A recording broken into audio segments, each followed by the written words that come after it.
You also wrote books as Richard Bachman, didn't you? Yeah, I did.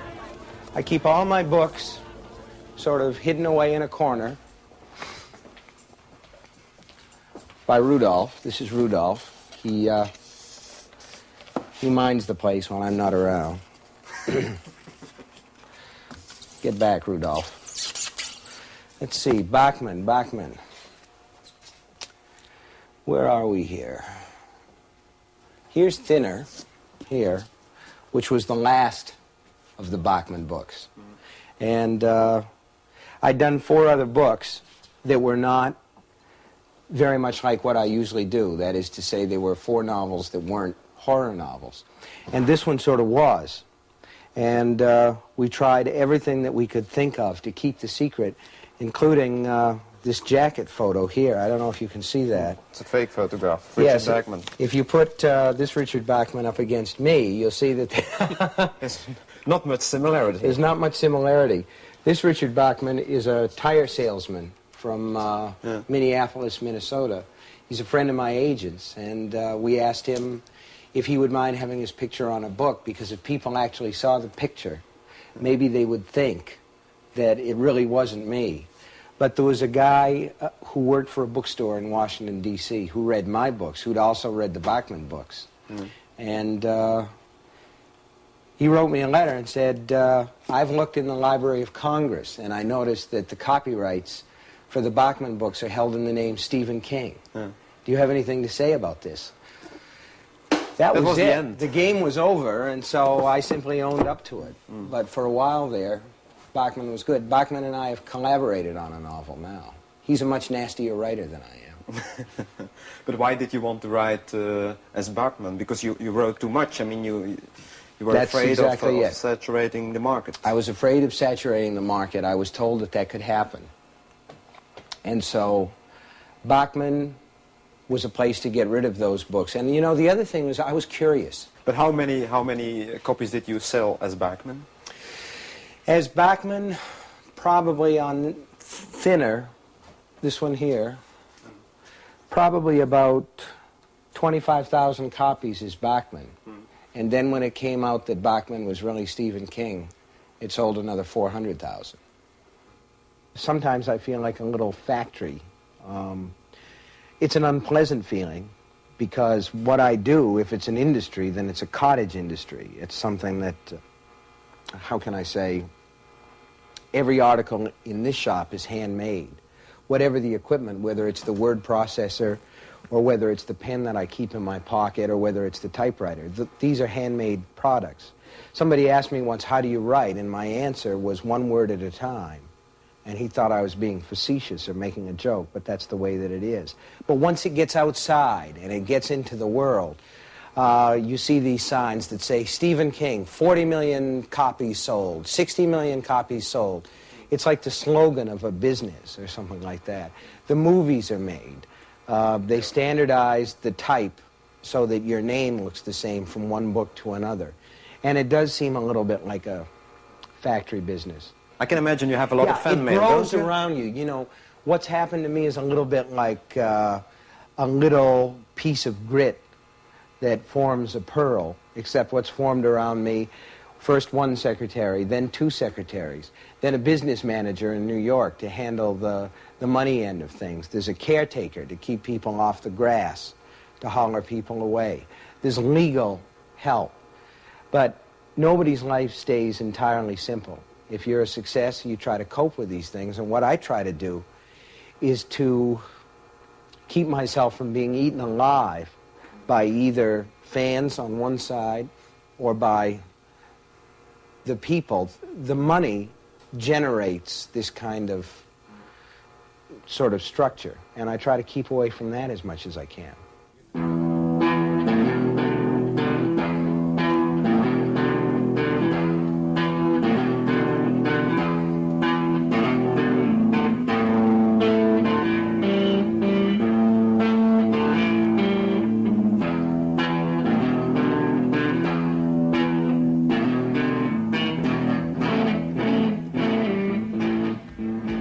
Jethro Tull, part of the Machine, Maine's Rock Zone, WZON. It's currently sunny and 86 at WZON Bangor. This is Doug Shannon.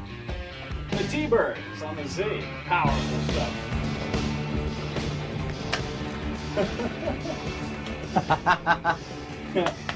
Yeah. Well, this poor thing's seen better days, hasn't it?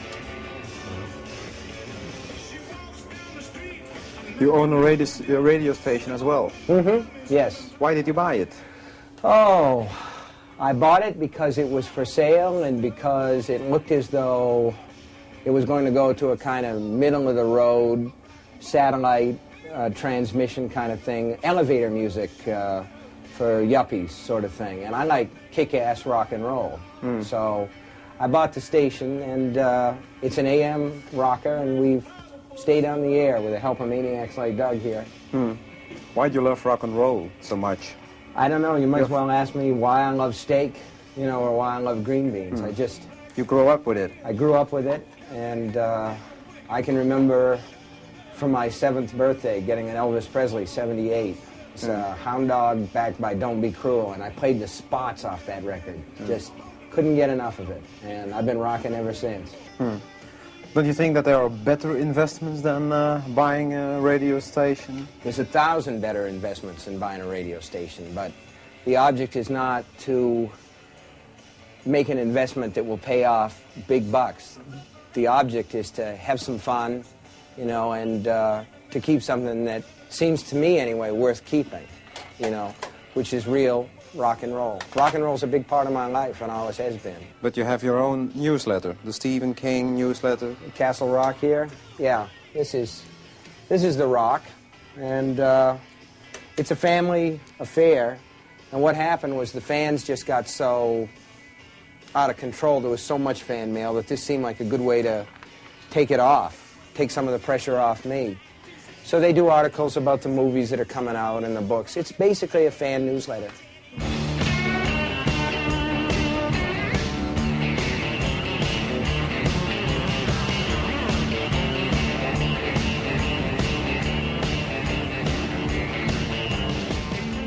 While sitting here near the swimming pool, one could say you look like a Roman emperor.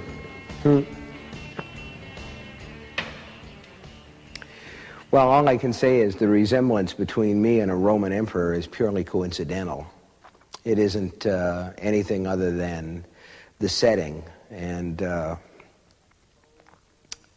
I suppose that if you have money, if money comes to you as a result of what you do, you will spend it. You'll find something to spend it on. We don't own any yachts or any Rolls Royces. We don't have a private plane or any of that stuff. I prefer You could buy it. I could buy it, yeah.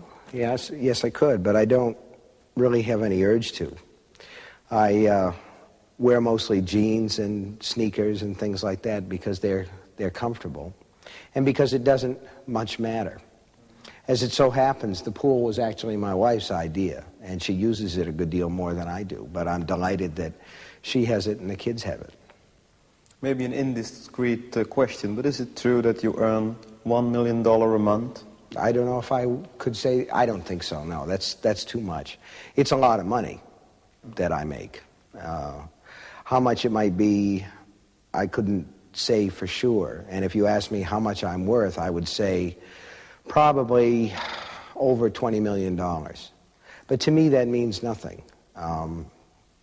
I have $70 or $80 in my pocket, and if I need to go out and buy a package of cigarettes, I can. Or if I need to buy a new pair of jeans, I can do that. If I need to fill the gas tank, I can do that.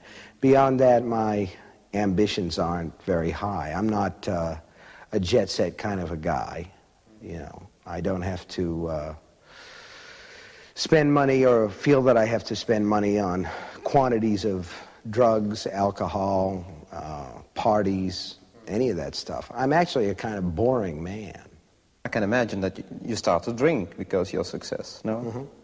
I drank heavily for years and finally decided that something had to be done about that. There are traps for anybody who has enough money. You can drink yourself to death, you can drug yourself to death, You can party yourself to death. You can work yourself to death. Those options are all open to you. And I decided that I didn't want that kind of life.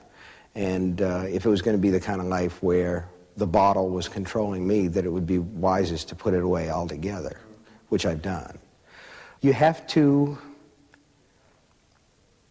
develop a sense of priorities in your life. You have to decide what comes first in your life. And with me, I've tried to keep these things in order: my family, my work, myself, and to try to keep a little distance from the world that's out there that's sort of glittery, and it's a world where people live on celebrity or fame. I came to a decision some years ago in New York. I was walking down the street one day, and this was back when I was still drinking a lot, and I had a hangover. And I saw a woman start to walk toward me, and you pick this up after a while. She looked at me, she looked away, and then her eyes snapped back, and I could see her registering who I was. She'd recognize me. And I knew that she was going to walk up to me and say, "Are you Stephen King?" And I thought to myself, no, I'll say that I'm not. And then I thought to myself, the day that I deny my identity, the day that I say that I'm not who I am, is the day that I quit this business forever and close up shop, turn off the word processor, and never write another word.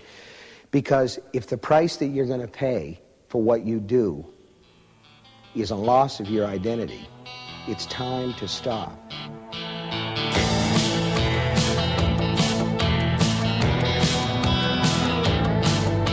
Eddie called the sheriff and said, "Come quick, somebody broke in the freezer and stole all my steaks. The dog is still hiding